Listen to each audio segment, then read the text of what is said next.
All right, we 2.7 million views later. I didn't expect us to go that crazy. Welcome to 25,000 more of y'all. But yeah, about the lady that got taken by the FBI from the psych ward. We got a lot of things to address because y'all have a lot of questions, concerns, and some things that I just want to address. First off, this comment. Yes, taking not only her but her file and having anything else wiped from the system makes you question how many people are actually missing in the U.S. Good point. But let's address other things too. First, we're going to address the question, why didn't you help her, Jay? Y'all got to understand, my role was a mental health technician.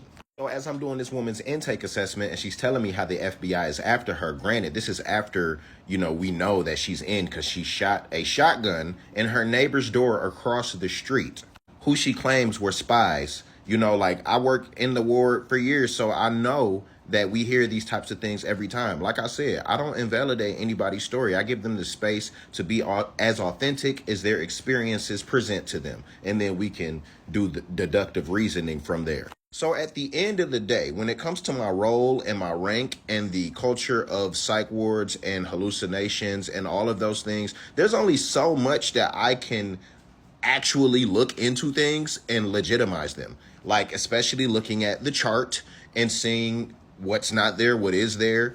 And at the end of the day, outside of that, I am not about to crash out and lose my job for, I don't know why the FBI would be after her. I don't know any connections to what she might have actually done or if they're just the bad guys. I know y'all might be listening to this story and saying poor lady, but y'all also got to remember y'all don't know her either. And granted, I don't trust the FBI. I don't trust these powers and entities and whatnot. And usually they are the bullies. Let's just keep it what it is. However, if you think I'm gonna risk my livelihood and the ability to take care of my family for a woman who I don't know from Adam, okay, I will take care of them while they are here.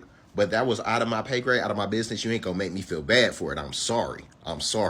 And then for the people that say, man, patients be right. You should believe them more, Jay. Y'all should start believing them more. Again, y'all gotta lock in. All right? It's not about believing people, right? I've heard so many different things that can be true. I'll tell the story at some point how a patient, without even knowing me, was able to tell me my mother's name, where she was from, my grandmother's name, where she was from. Never knew her. I learned so many things about what we don't know, about how things work and don't work. But at the same time, confirming beliefs and not just letting them be the patient experience could lead to far more dangerous outcomes. Because sometimes people are looking for someone in their external reality to confirm what's happening in their internal reality. And that can be very dangerous to validate. There was a coworker that I had that used to screw with patients and validate their hallucinations. Like, did you see that? And really mess with people, bro. I don't believe in that. And 9 times out of 10, if you're not actually having that experience with that person, you can't gauge if what they're talking about is real or not. So it's best to be a listening and comforting ear and to not validate these things. Allow them to speak their truth, yes, but it can be more dangerous if you decide to act on these things. But that's cool. I understand. Y'all, it's the comments, you feel me? A lot of emotions going, you know what I'm saying? But you don't necessarily know how these things work. I'm here for that. Man, number 3, some people saying, you're helping confirm people's delusions by sharing this story, Jay. Yo. This story is real, period.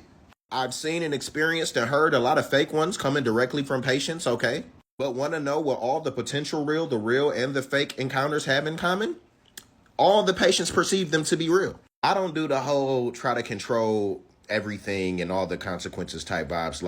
I shared this story because it's my story to tell. I've seen and experienced some shit in these wards. And a lot of y'all have too. I read y'all comments. A lot of y'all have too.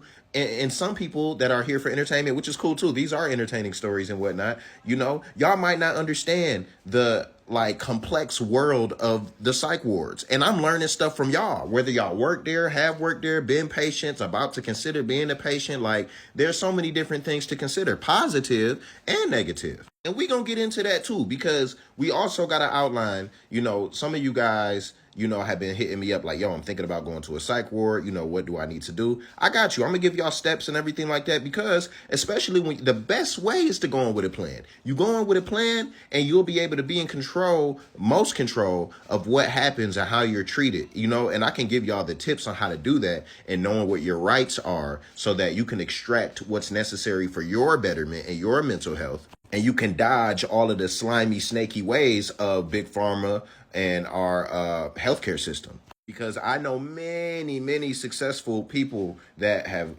had any type of issues that have gone in and been able to come out with a better plan, better path, better life. It's completely possible and completely probable, especially when you have a plan. The people that are taken advantage of the most are your homeless population, people that are addicted to substances, people that don't have any family or anybody to look after them, people that might have disabilities or crippling mental health disorders without a community around them where they're vulnerable and they have to kind of listen to what the higher ups tell them, like, and I make videos talking from those angles too, because those are the most vulnerable people. Granted, you're all vulnerable if you're in that ward from a standpoint of being at whatever mental state you're in, whether you're dealing with depression, anxiety, or schizophrenia, bipolar, whatever it is. That's a vulnerable position. You're there to seek help.